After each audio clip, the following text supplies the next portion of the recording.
Hello, everyone, and welcome back to another episode of the Chromebook Classroom. My friends Nick and Antonio are back with us again. And what's super exciting about this is while we're showing a tool that we've actually had in our division for the last 15 years, but even over the last 7, we've had read and write for Google Chrome, but you're going to be showing us, you're taking us on a bit of a deep dive into one of those lesser used tools that we think are just so effective for studying, for thinking, for learning as part of that universal design.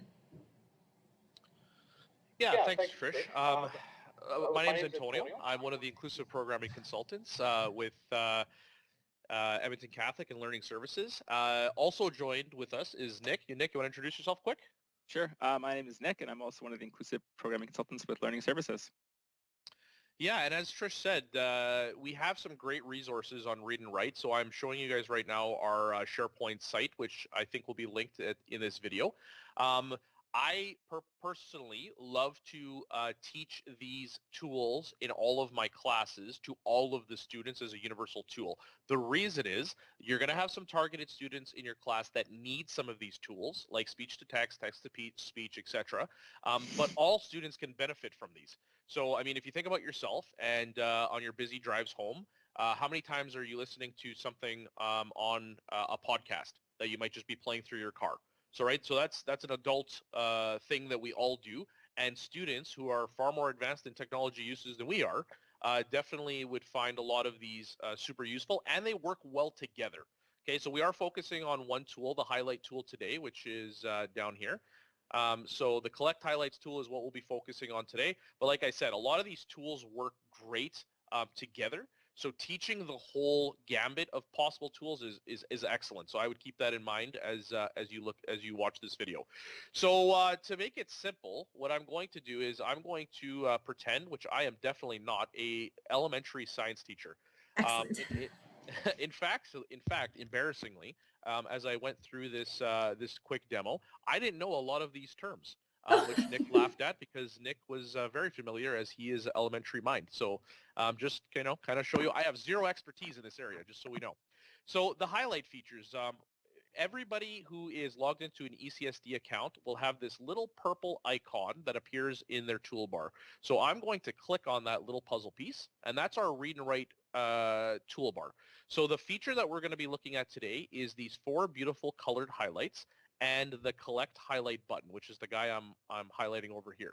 So before I go into that, what's the benefit of highlighting? So for all of us that went through university or college at some point in our lives, we remember a lot of those late nights where we were scrambling, and what was the first thing we did? We grabbed a yellow or orange highlighter and we started going mad on a page. And why were we doing that? We were trying to create important connections to words or phrases that we saw on the page so that when we went back and we scrambled even further 5 minutes before the exam, we could quickly scramble through our notes and see all those highlights.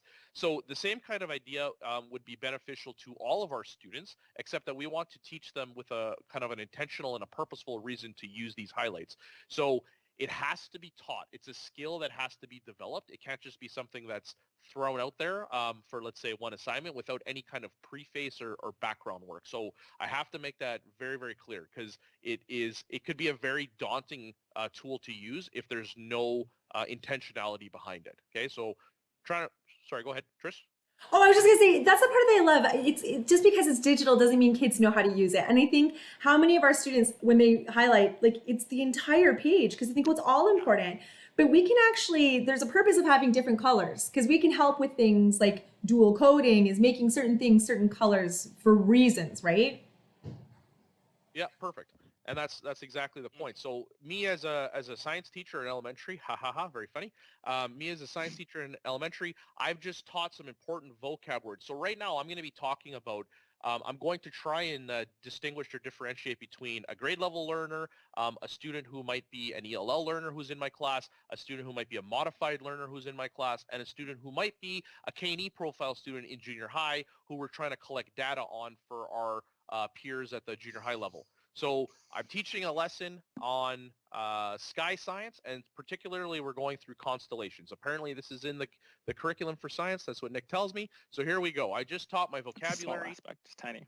Tiny little aspect, right? So I'm going through and I'm saying, okay, class, everyone, I want you to highlight the 2 important vocabulary words that we just went through today's lesson, and I want you to highlight them in yellow. Those are our key themes for the unit. So constellation was 1 and astronomers in 2. Obviously, I'm making this up as I go, right? So these are my 2 key themes that I want everybody in the class to know, and I want them to be highlighted in yellow. Then I want students to identify different types of constellations. For my grade level, I want them to identify 5, and I want them to be in green. So I see the Little Dipper, the Big Dipper, okay, and again, I'm just making this up as I go here. Big Dipper, Summer Triangle, never heard of that one before, sounds interesting. The Teapot, I wonder what that one looks like. And these are some well-known ones. Sorry, I said we'll use, 5, right? That's 5, fine. yeah. 1, 2. Okay, perfect. So for my grade level, the assignment is I need to know 5 different constellations. Here we go. For my K&E learners, maybe I only want them to identify 2. So I'm going to say in blue or in green, whatever you feel is most accommodating.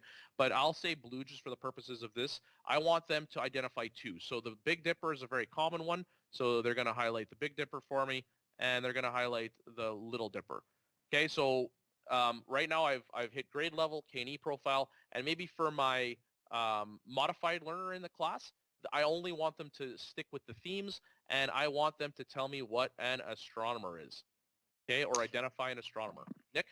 Well, I was just going to say, you know what, like just looking at this, I'm kind of like spitballing here, but there's all sorts of different, as simple as a tool as it is, right? It creates that discrimination, that sort of visual discrimination. For some kids, especially elementary mind, even being able to choose color, choice influences action and actually helps support engagement, believe it or not, right? It supports that compare contrast, which you're doing. It can help chunk information, right? You see a lot of text on the page initially, and then boom, and you're just highlighting that keywords, which you alluded to earlier, really can help sort of reduce that cognitive load and kind of bring attention to those key areas and make something that's seem a lot smaller. You can easily accommodate it in terms of just the sheer amount. So for some kids, maybe you're on target kids, you might want to say, choose 3 to 5, content words. For some kids, you might say choose 1 to 3. It does tie in hand to hand with some of the other pieces of the read write, which I know we're not exploring all of them today, but the idea that you could take certain words and then attach them to the vocab builder to sort of see a picture and gain more information. So there's just all these, even like a KWL. What a great way to introduce the unit, right? Like highlight some words that you know. Yellow, highlight some words that you want to know more about or that you're wondering about in red. And then as a teacher, you can kind of just walk around the classroom, and that could be a great formative assessment just to see just that quick color scan as a teacher to see what kids think they know about a particular topic or unit or learning target for a particular, outcome or lesson, right? So, and it's so user-friendly, so easy to use, for just a huge range of learners, which you've already alluded to, Antonio. Right, and I mean, like Nick said, there's a lot of awesome and very easy to augment or change or differentiate for your class reasons that you would use this tool. And the final step is collecting the highlights, which is our little tag here. You have the option to have students. So again, if you had the K&E learner profile and they were going to highlight words in pink, maybe we're going to get rid of our green because that doesn't apply to them. But for this purposes of this demo, I'll just leave them all highlighted. I'm going to click it. We get a little message here saying that our document's being populated. And in our Google Classroom, here is our list. So the students can then save and upload this into the teacher's classroom. Again, like Nick said, a formative assessment can easily be done on a daily basis for all students. The color coding, the students, hopefully, like Trish said, you've taught this skill. This is something that will be repeated, as often as you use this, hopefully daily, because highlighting should be done on a continual basis.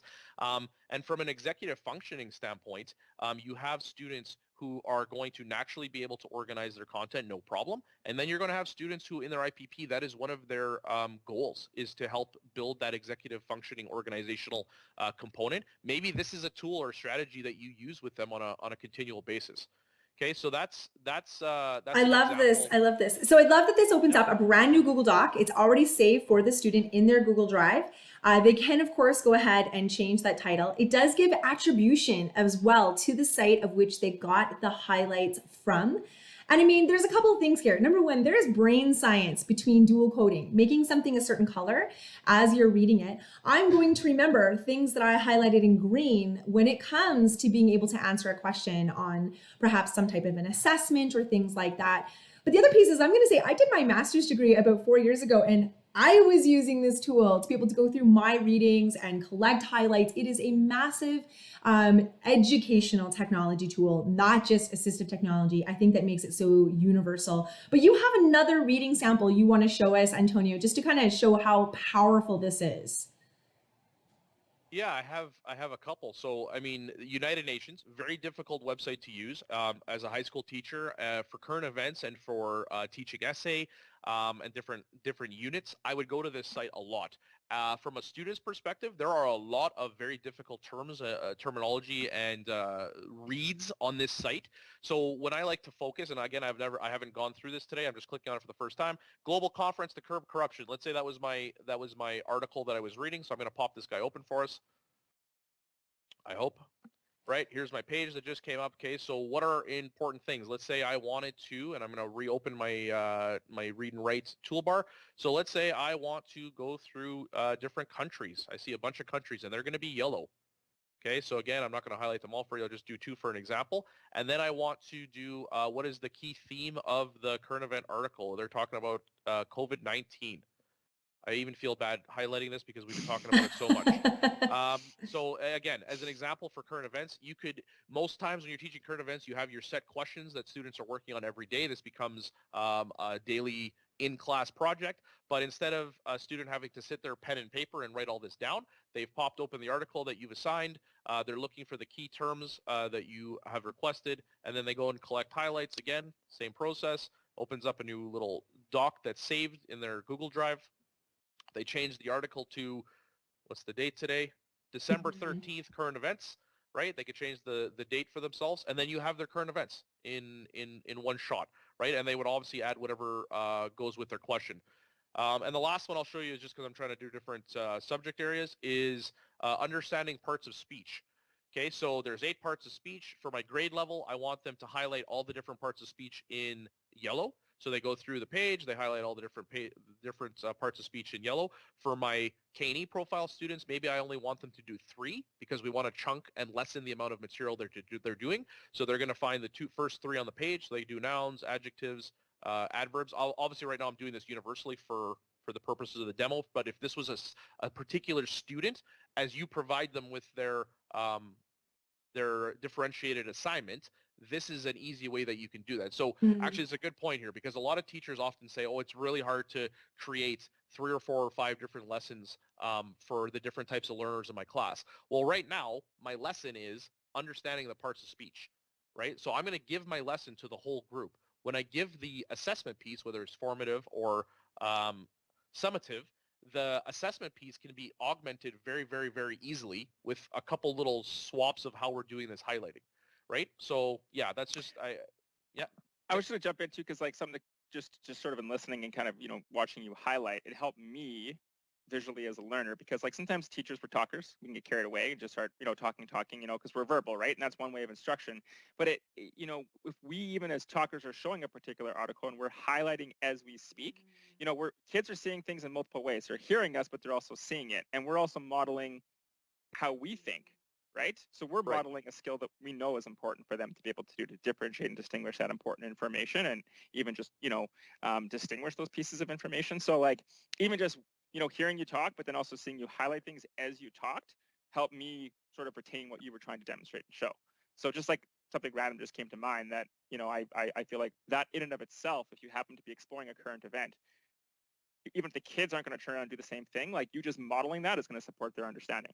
Yeah, and that's a great point, and that's my first sentence. I said that this is a learning team, right? So you're, as a teacher, you're part of the learning team, the student's part of the learning team, and the more modeling you can do, the better. So if this was a PowerPoint presentation that I was working on right now, as opposed to a website, or regardless of what you're working on, if I'm doing this as the teacher and I'm modeling it for the class, and then I do my collect highlights option, I can save this as a lesson of what I just did with the class, and then they all have a copy of this. And then I can even further differentiate by going through the things that I have highlighted as the teacher and say, okay, listen, and obviously you're going to do this individually, but for the grade level students, they're doing all 8. I want to know what those are, the terminology behind them. For my K&E profile learners, I want to know 3. So I've taken the lesson and I'm slowly kind of broken it down into smaller pieces, so that when I'm trying to get a formative assessment or a summative assessment out of this, really I haven't had to do any extra work. I was doing this in real time.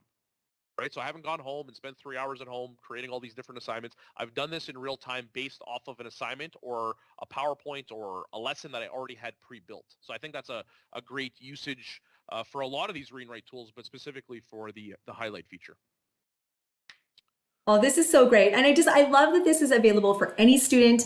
We do pay for a subscription for every single staff and student in ECSD, because it is an educational technology tool. It's not just assistive technology. It's not just for identified students. So definitely make sure that you're having that opportunity to show this with all of your students.